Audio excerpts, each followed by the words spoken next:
Where are you from? Louisiana. Oh, You know Lil Wayne? Lil Wayne. I have heard the name. You know, back that ass up. Where so? It's so difficult to pronounce. No, say it. Back that ass up. Back that ass up. Back that ass up. Is this correct? Yeah, that's right. Yeah, you got it.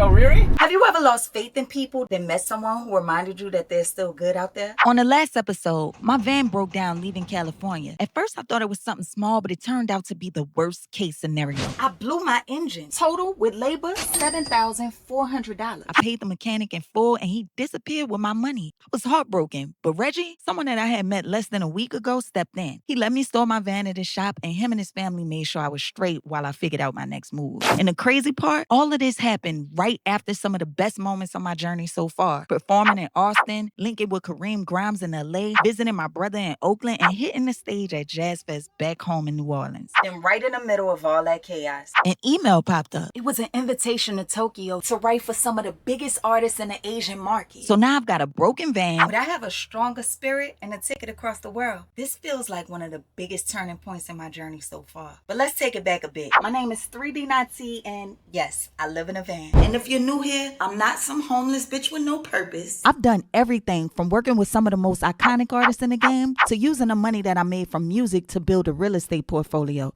But in 2024, I traded in a life that I knew for a life of exploration. Life's a trip.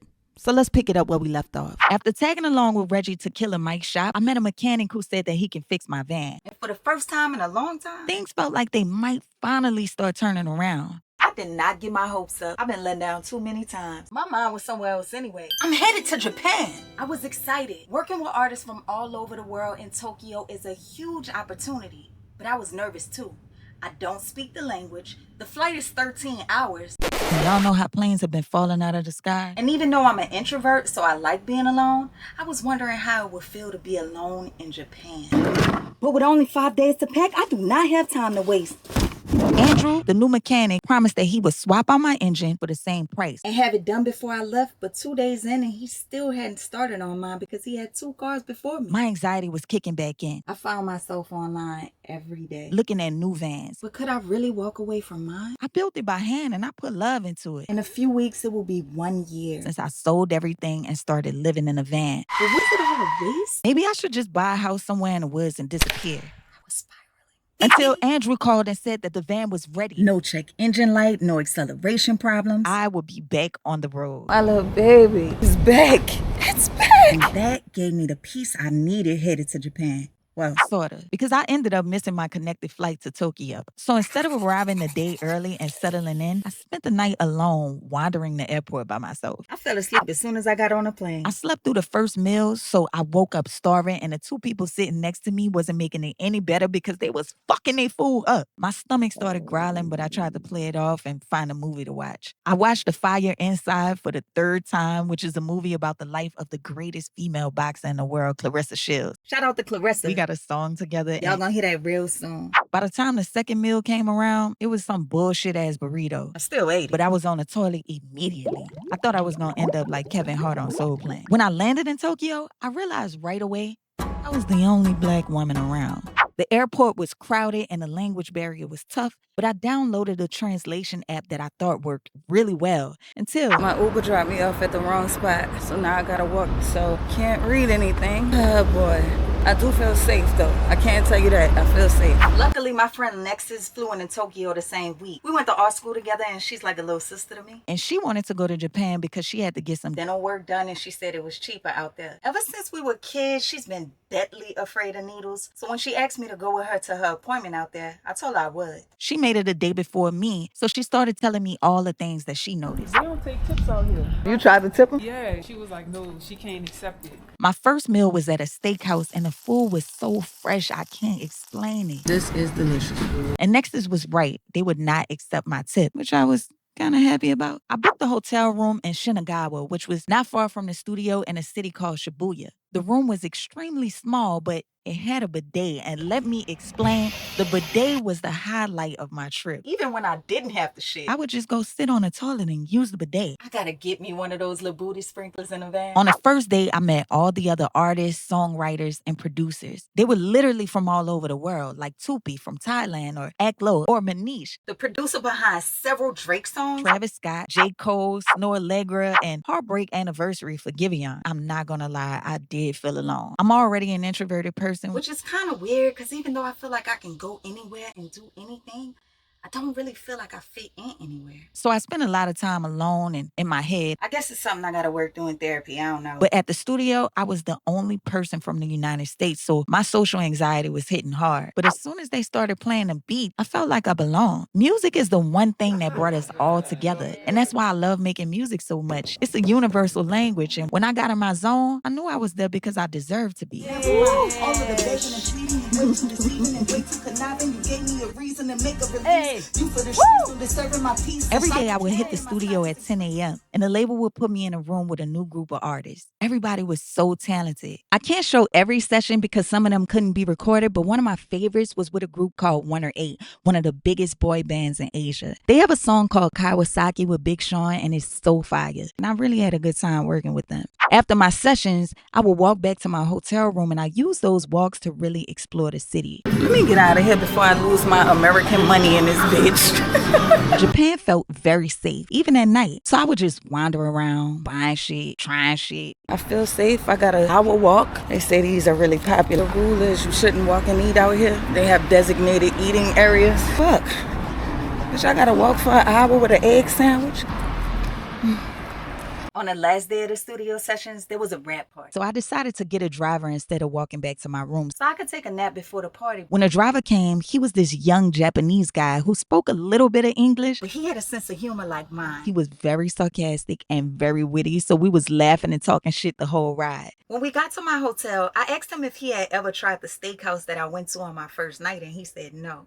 I asked him if he could take a break and come with me, and he said that he couldn't. I was really enjoying my ride, and I really enjoyed his company. So I told him that I would pay for his next hour of work and buy him dinner if he took a break and came with me. That boy clocked off fast as a motherfucker. He understood English then. We had a fucking ball. He asked me not to show his face, so I won't. But what I will say is That he made my whole trip. he taught me more about his culture. And what the people in Japan thought of mine. He really made me feel like I belong. Arigato watashi no yujin. Thank you, my friend. Afterwards, I went back To my hotel, but because I hadn't got accustomed to the time difference, that little nap I was supposed to take turned out to be a full night's sleep. I missed the party. I was so mad. Because by this time I was making friends, but I was still on Central Time, which is 14 hours behind Tokyo. So when I woke back up, It was 2 a.m. in Japan. The party was over. because my studio sessions were over, I was wide awake with nothing to do. I didn't have my studio equipment with me. But last month when I was in California, I brought this interface that I use for interviews in my show, Gas or Trash. It's called the Zoom Recorder H4, and it comes with 4 inputs. With 2 integrated TRS lines, a built-in stereo mic, and more. Hold on. When I was editing this, I realized that I sounded like a straight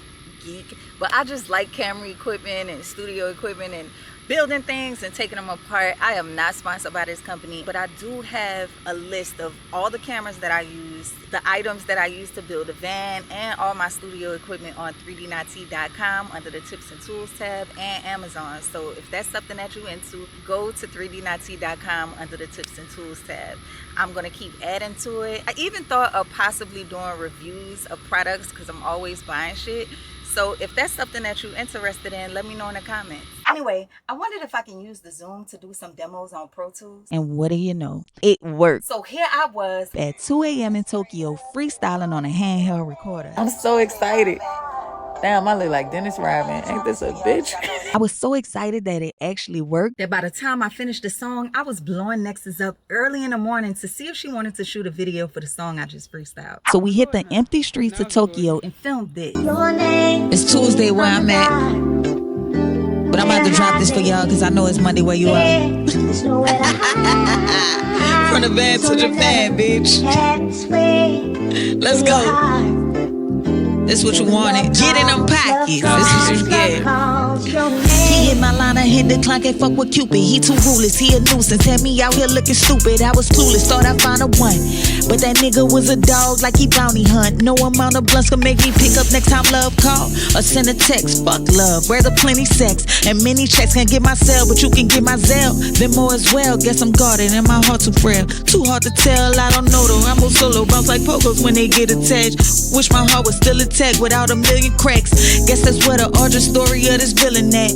Feeling numb and lost and found like where my feelings at. Damn, I misplaced them. Fuck them, then replace them. Keep my feelings hid, secretive like a mason. Send them on this way like, baby, you can't get adjacent. You can't get attached. Love call, I hit you back. Shit.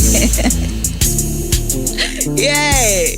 The next day was her dentist appointment. I thought it would be quick, but when we got there, they told us that the procedure would take 3 days, not 1. I didn't have 3 days. My flight was booked for the next morning. Plus, there was something that I hadn't told anybody. Not even my mama. On a flight over, I had a dream about this deadly storm hitting Japan. In the dream, I was staring out of my hotel window at this dark sky, flooded streets, and winds whipping through the neighborhood. The storm was headed straight to me, and I had no escape. That same dream kept waking me up night after night. I could not shake it.